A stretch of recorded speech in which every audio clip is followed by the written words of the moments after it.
So we are back, Med Audio, from HiFi Show 2022 Munich, and we are today with Hermann Gier from SPL. Managing Director, right? Managing Director and co-founder. Okay.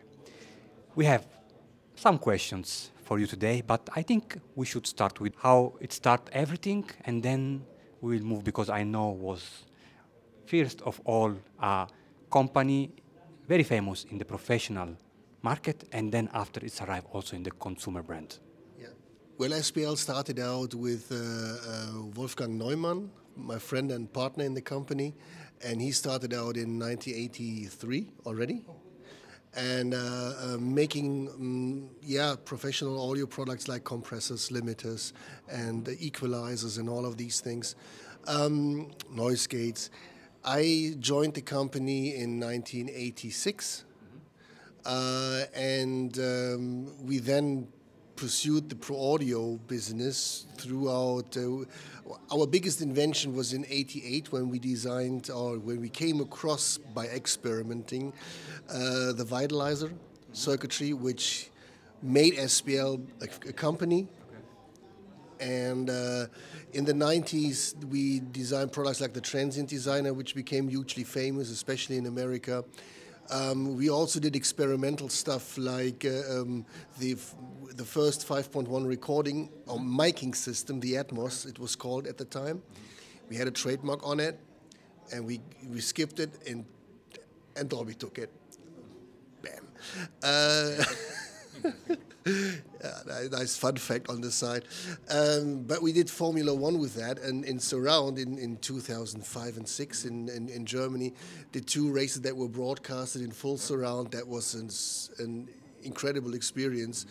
But Ecclestone took the rights for that at the end of the season, and he didn't want to produce because it was too expensive, he said, to do so. RTL was the company for which we produced it. But then we came across we started to do headphone monitoring. That was a big thing for us, because the sound engineers more and more went from the big studios into their bedrooms, producing with their laptops and everything. So that was the trend, and the musicians obviously also weren't making that much money anymore since MP3, Napster, whatever. And obviously also the companies that distribute music today, Apple, Amazon, Spotify, or Tidal, you name it, they don't produce music. Yeah. So, and the money they pay back to the musicians is simply too low. It's relatively small. Yeah, it's too small. So they had that lack of money actually made them to work from home and to work in small environments, obviously not acoustically treated. And working on headphones became increasingly more important. So I was with my, I do mixing myself on the side and mastering, and I do have a band and playing. I'm a bass player myself. So I was mixing the album for my band, and at the time, my daughter was just 2 years, and she was sleeping upstairs, and I couldn't ramp up the speakers when she was going to bed. So I had to find a way, and I said, okay, I got to get this headphone mixing straight. Okay. So I was reading a lot about what people actually did to achieve that, and it was. Well, the fact is, you effectively move the speakers from the position here, there, right, and then like this. Yes. So there is usually you have a spill that goes from one speaker to both ears, but when it's here, you don't. And so you mix differently, and when what you mix doesn't come across on speaker playback. So I was mixing, and in the morning, my final test was being in the car driving to work, put the CD in that I burned the evening before, and I don't know. Well, I didn't really do it, but I just threw them out of the window. That's what I thought I had to do with them, because they sucked so bad, and it was no, I couldn't get these effects right. So I was. Long story short, we came across that Phonitor matrix, that how we call it today, with a CROSSFEED, with speaker angle adjustment and center level, all of that in the analog domain. No ADDA, so all could stay there. Paired with the 120 volt rail VOLTAiR technology, that's the core technology that we use in all our HiFi products and mastering products. That gave a totally relaxed sound, so you could work for hours with headphones. And it was corrected so that the speakers, when you play your song back on speakers, it worked. Now, what happened was that the HiFi community, we noticed that we got requests, and we asked our main dealers, and we're selling it through Pro Audio at the time only. They said, well, we probably sell 50% to HiFi people. And we thought, is that so? Why do they come from HiFi to a Pro Audio shop? There must be some kind of a demand or some. So, and that was the time when we started in 2012, 2013 to enter into the HiFi market with the Phonitor, the Pro Audio product, basically. And in 2015, 2016, we then started to after it was successfully introduced and people were really asking for it and loving it, that we produced power amplifiers, preamplifiers, decks, phono preamps. So that's our thing. It's interesting that you were speaking about CrossFit, because actually when I reviewed the Phonitor XE, a lot of people, because I did also on my website an article regarding only the CrossFit, you know, because there is really a lot to say about it.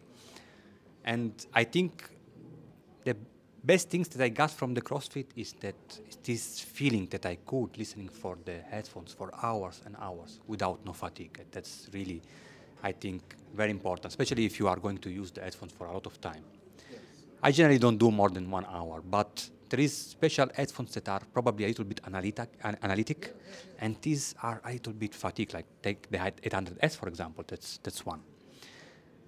And the second thing is these natural effects between right and left channels. Also, I did some music examples about regarding from John Coltrane or Placebo, and that is just opened my mind. And some people was commenting saying that we don't want to simulate HiFi system on headphones. If I want HiFi, I listen with HiFi. I told them that's absolutely not about simulating HiFi. No, yeah. Well, it's interesting you say that, and we got these kind of comments. But I asked HiFi customers back then in the days when we realized that they loved the Matrix and what it did to them, and I said, what do you really like about it? Why do you? And what they said was, well, you know, actually it was mixed to be played back with this kind of a stereo image, with this. So if I'm listening on headphones in the standard way, I'm not listening to how it's meant to be. Simple as that. It's not a simulation. That is probably, there is no digital things that try to artificially create some kind of an environment where you put something in. These things are existing out in the market, but that's not what we do.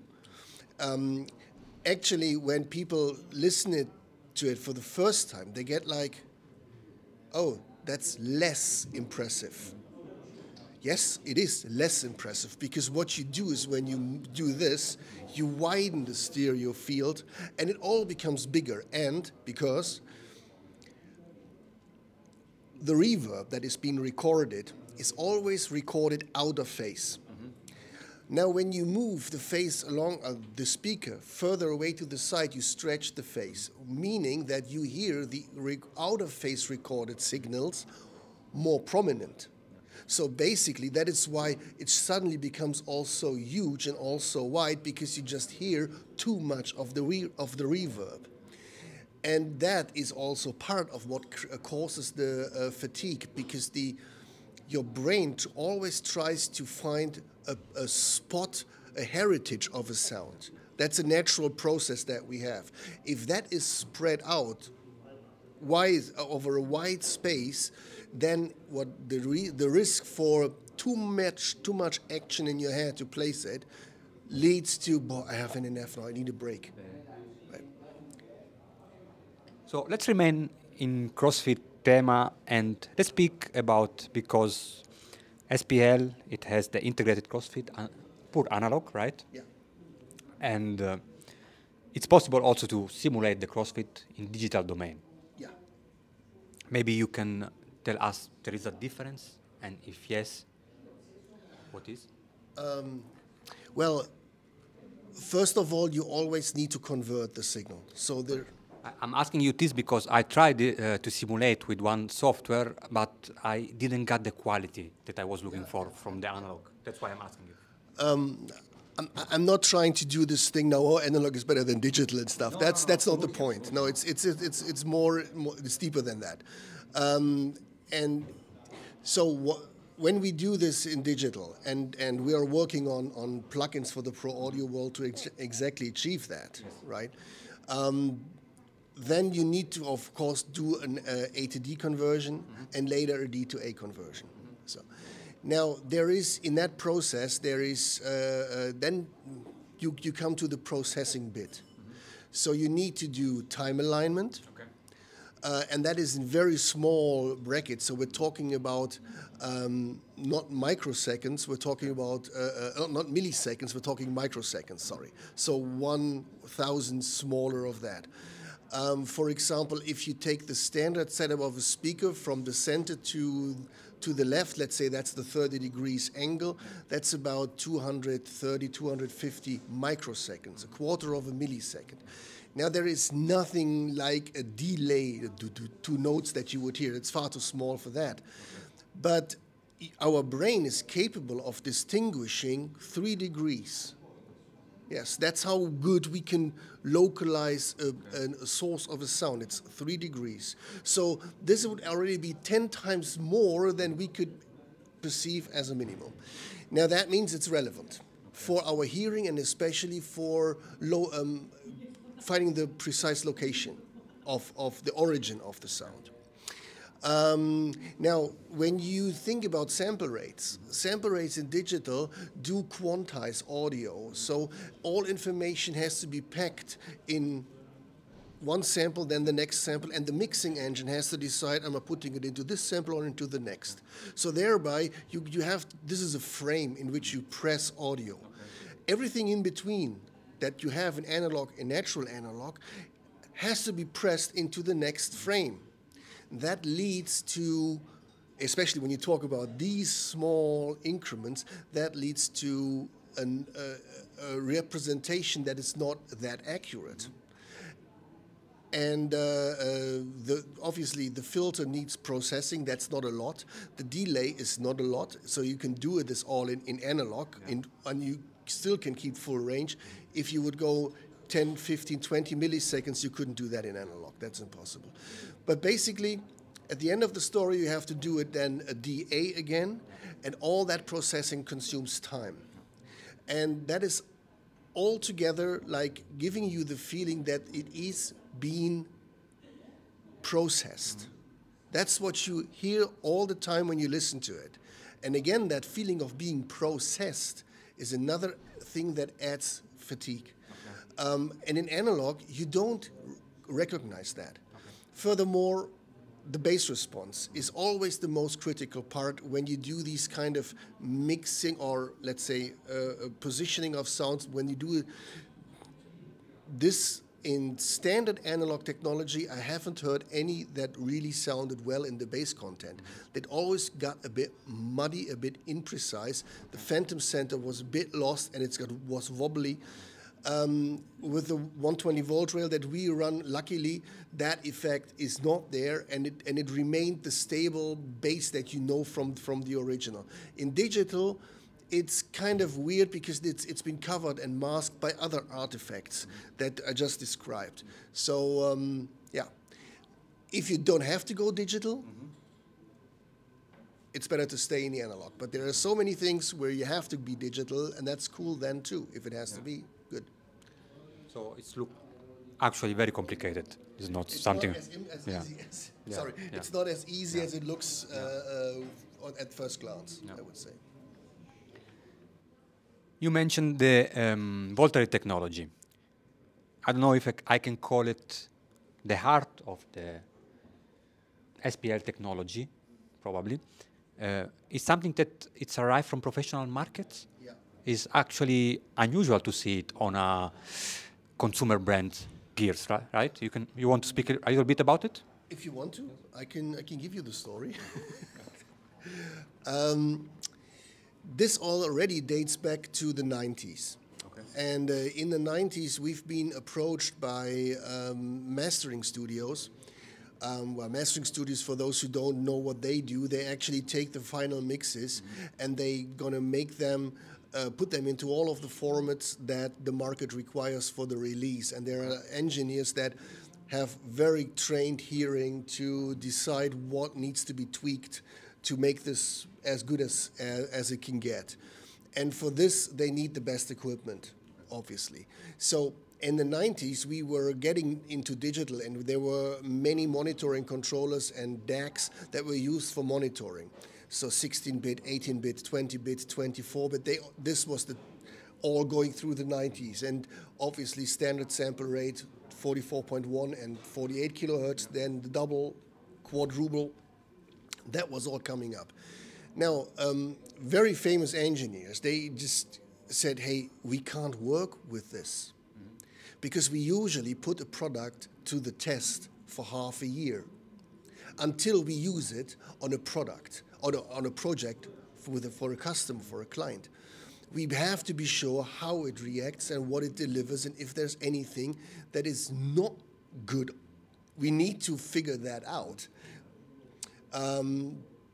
And when we go now, we get every other month, we get new technology on the digital side, and we cannot verify if that's better or not because we lose our reference of hearing. The monitoring chain at the end of that puts the audio to the speakers is your final stage of judging on the quality and what needs to be done to the source to make that even better. If there is anything wrong or weak or not really 100%, you cannot make a qualified decision on what has to be changed or optimized on the source. So, and they said, can you do something in analog so that we can stay analog that is superior to digital so that we don't have a bottleneck with analog? And yeah, and that would be ideal because then we can even test all of the new formats. And we went like, Wolf especially, because he's the boff in it, that's not me. And Wolf, he said, well, you know, this is cool because we need to find something anyway, a core material, core technology that differentiates us from all of the brands that are emerging and producing in China. We will not be able to compete in price. And if we use the same technology, how many good ideas on products shall we have to keep the company alive? So a new, fundamentally new technology would be cool. So build your own operational amplifier. Okay. Thank you. Now that is a task, and not many companies undergo that task. It not only has to do with engineering skills, it has a lot to do with hearing skills. Because you can get a lot of transistors that run on the voltage, but when you put them on a circuitry and you listen to them and you play music through it, you need to understand where is that really a good sound? Yeah. Is that positive? Does that add any negatives? We went through all of this with dozens but in the end, only 2 companies could deliver or could produce transistors that we still use, and they said, no, you can't buy them. And we're like, what? No. Both said the same thing. So how many companies are you selling it to? And both companies, and they're from the opposite side of the planet. Oh, sorry. No problem. They said 5 companies. So you're making it for 5 companies. Each of we didn't talk to them, but just isolated. Both did the same thing. I said, man, that can't be true. And it took us 2 or 3 years to get to that point. So I said, okay, can we get on a waiting list? So they put us on a waiting list. I said, you sure you can? If one drops out, you can jump in. Fine. It took 2 years. We almost forgot about our project, our 120 volt rail, VOLTAiR type, we gave up on it. And then the call came and they said, well, as one jumped out, you can come in, you have to buy 300,000 transistors, then you can come in.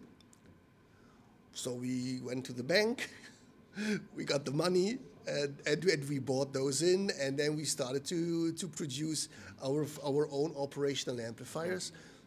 We're now in the 7th generation, always trying to make it a bit smaller, a bit better, a bit less heat. The heat dissipation is a big issue to get these things done. But now we have a technology that nobody, at the end, this is the highest voltage used, and no other company does that. But you need to do that. That's the core thing to get better technical specifications. That means when you usually are around about 106 dB signal to noise, this operational amplifier does 114, 115 minus. That's 10, 11 dB better. Now that doesn't seem a lot, but dB is a logarithmic scale. And about 6 or more is technically a double. So that's a lot. And that also means when you play music through it, and a DAC, for example, and the DAC puts out plus 18 dB, then with standard analog technology, that on plus or minus 15 volts, you can get to 1 to 20, 1.5 dB. That about means that everything that comes out of your CD player only has a 3.5 dB headroom. All the analog electronics is working at its edge. And then the components start to exhibit all their individual characters in terms of THD and stuff like that. And you suddenly hear, oh, this sounds a bit muddy in the bass. Oh, this sounds a bit crisp on the top end. This is getting ugly somewhere and nasty. This is happening at that point. Now with the 120 volt rail, you are that goes up to plus 33 dBs, 34 dBs. That is so far above that it pretty much works in idle mode, so to speak. They don't even see audio.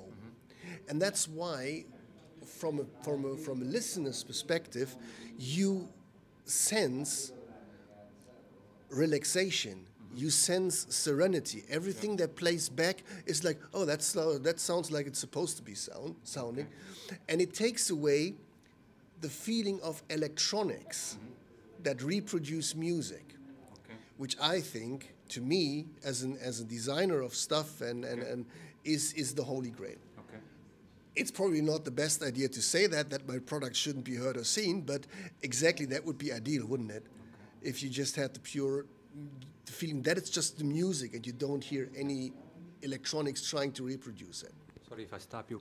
So you are saying that the sound signature of this OP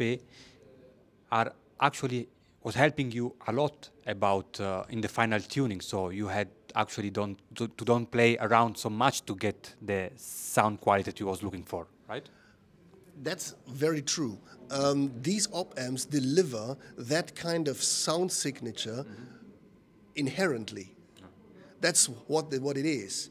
And then we can compose the other parts around this technology, but we always get that relaxed sound out of it. That's a given. And everybody who hears the products, or when you listen with the headphones, or you listen to the crossover or stuff like that, it's just like, as if they are not there, because you don't hear them working. They don't work, basically, because they are not pushed. And that's then the thing that helped us when Phonitor 2, that was a headphone amplifier that was entirely built with these op-amps. And that went into HiFi, and people loved it. Then we said, okay, our HiFi line is going to have 120 volts exclusively. So, and last questions, then I'll let you go. Customer feedback is important for SPL, and if yes, from where? are you receiving the customer feedback, or were you looking for? Well, customer feedback is a valuable source to, yeah, I mean, what you just said about home cinema mode, HD mode, and oh yeah, forgot it, didn't think about it. Of course, that's important. And there are so many other things that in real life being used into various applications, and applications sometimes where you don't even have thought about when you designed it. So that comes back to you, and our guys are constantly also looking at Instagram and the replies there. A lot of feedback comes from Facebook, Instagram. Yes, it's not just emails to the company through the contact thing. It's more like on the socials. And they monitor that, and they come to me. Hey, I got this guy who's writing me about blah blah blah. What can we do something about that? What's going? I say, oh, and then you get ideas that never thought about this. Yeah, and then we try to see if that's valuable to incorporate. Sure, it's cool.